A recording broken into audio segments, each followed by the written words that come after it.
So welcome everyone.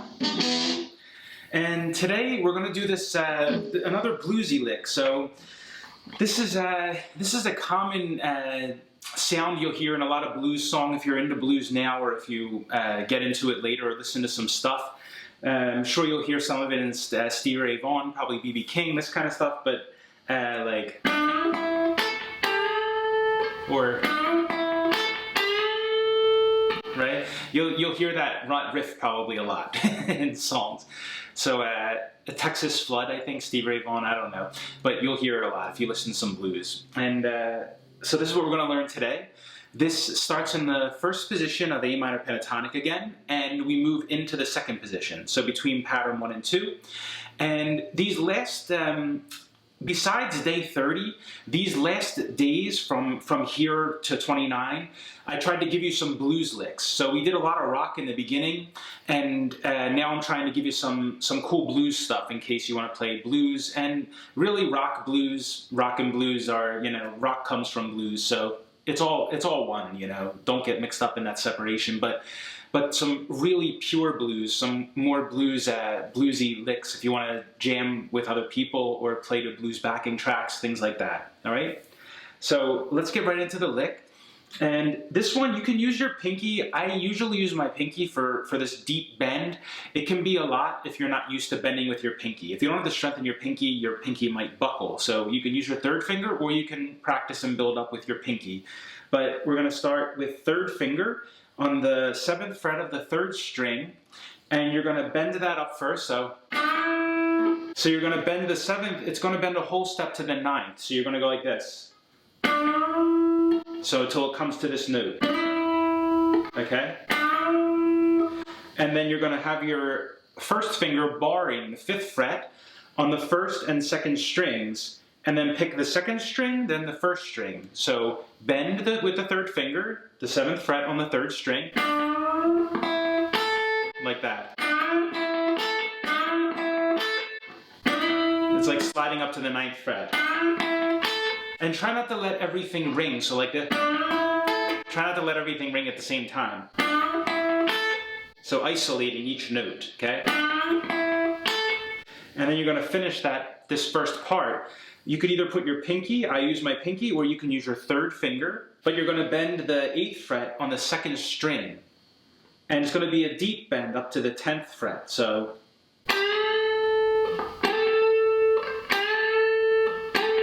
Okay? So you can use your pinky though, if you have the strength there. So if you don't have the strength in the pinky, use your 3rd finger. If you can reach, you can use your 3rd finger. I'll show you that way. So all together now, slowly. And that's holding there, that one. So there's a little bit of a hold on that note. And I'll play the whole thing regular speed now. And you're going to hold that there at that 10th. So that'll take building some strength in your finger, which is good. And now we're going to slide up to the 10th fret on the 2nd string from that bend, right? And this takes a lot of finger strength and a lot of coordination to get this well, because you don't want this string to move. So when you bend it up to the 10th, you want to slide right up to the 10th from that bend. So you're bringing it down, bringing the bend down as you slide up, so like this. And then you're going to slide, okay? So you're sliding up to the 10th fret, but without having this come down. And you don't want it to come down, so like that. So you don't want it to sound like you're going, you don't want to sound like you're bending up to the 10th fret and then coming down to the 8th and then sliding up like this.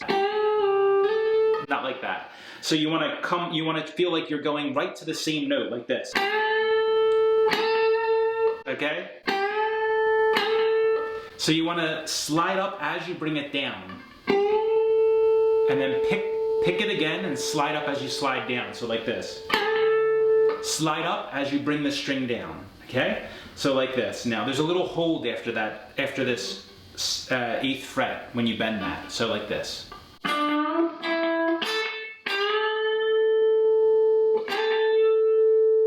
Okay? After you slide up to that 10th fret on the 2nd string, you play the 8th fret with your first finger on the first string, and then you're going to put your 3rd finger on the 10th fret on the first string. You're going to bend up to the 12, so like that, a whole step bend again, up to the 12, and you're going to come down and release, so, and then put your 3rd finger back on the 10th fret of the 2nd string, so like this, real slow.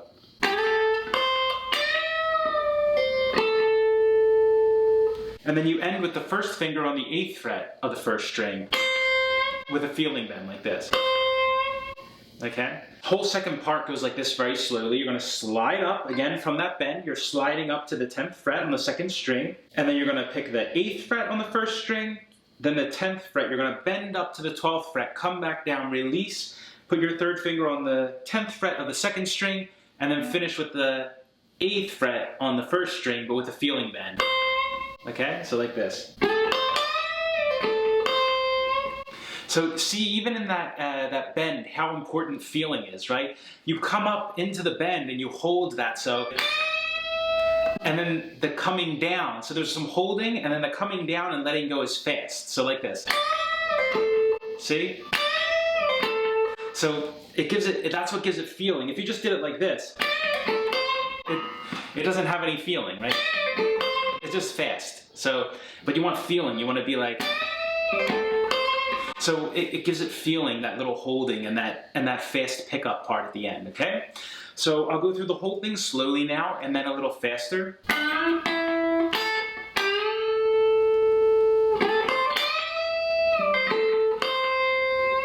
little faster.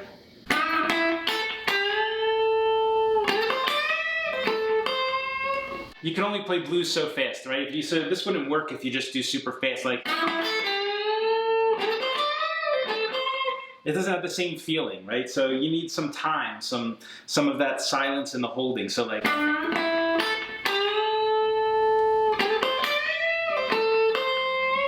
Right? So this is really good kind of riff to put in a slow blues.